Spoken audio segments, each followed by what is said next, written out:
citizens of Missouri. That makes you a citizen of the United States, a compact with the states. Well, I argued this, and I worked in any way we could.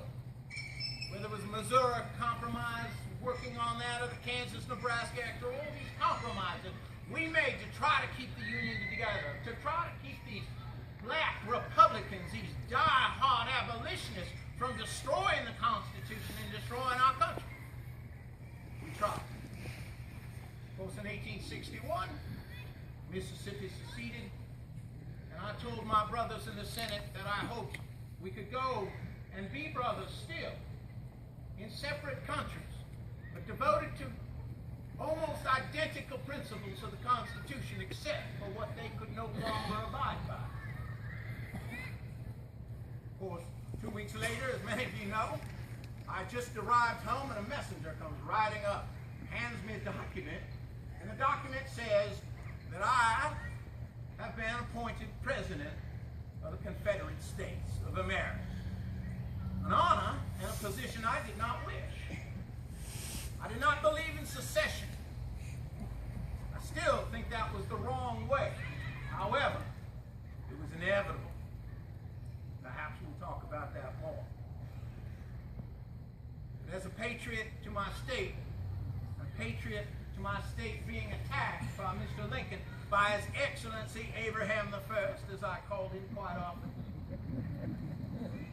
we had to defend our home. And so the war came. Now let me clarify this very quickly. When the war commenced, Confederate States had no army. We had no navy. We had no banking system of any kind. We had to start from scratch. We had to create a constitution. We had to set up offices. All this we did while Mr. Lincoln poured men and material into our homes. All this we did under this pressure. Now, the war, I believe the South, great Confederate States fought as well as they could. I believe so. We tried to uphold the rights of human beings. This is the difference between the Confederacy and Abraham I's Union. We did not imprison critics of the government. I alone have been called a traitor by many Southerners. I did not put them in prison. Mr. Lincoln did. I did not declare martial law in any city. Mr. Lincoln did.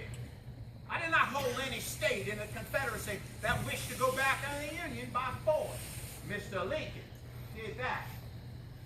This nation that believed in the Constitution, or so they said, violated it every step.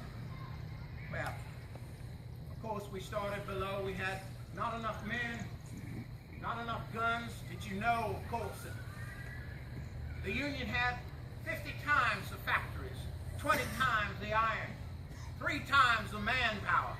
We started well behind, and we fought gallantly. Fought gallantly because we believed in the Constitution, and we believed in the honor of our great young men. And with leaders like Robert E. Lee, we fought a great war. Now, I mentioned 1864, and what I should mention a bit. Of course, it was a lamentable time for us. After Gettysburg that summer in 1863, of course, our armies could not compete. As he well says, the butchery and murder that was the Wilderness and the rest of the campaign. Not just on one side. I'm not accusing him of murder. War is murder. That's why I tried to avoid it. I had seen it in Mexico. I had seen it in the Black Hawk War. I've seen the mayhem and destruction of it. And I detest it. But it was inevitable. And it had to come because I knew the Yankees wouldn't let us go in peace. Well, the Wilderness, all these battles, perhaps our only victory in 1864, I was mentioning to someone today, was the Hunley. We created this amazing contraption that went underwater, put a torpedo in the Housatonic and blew it up. Now, the young men on that boat were patriots to the Southern cause, and they gave their lives.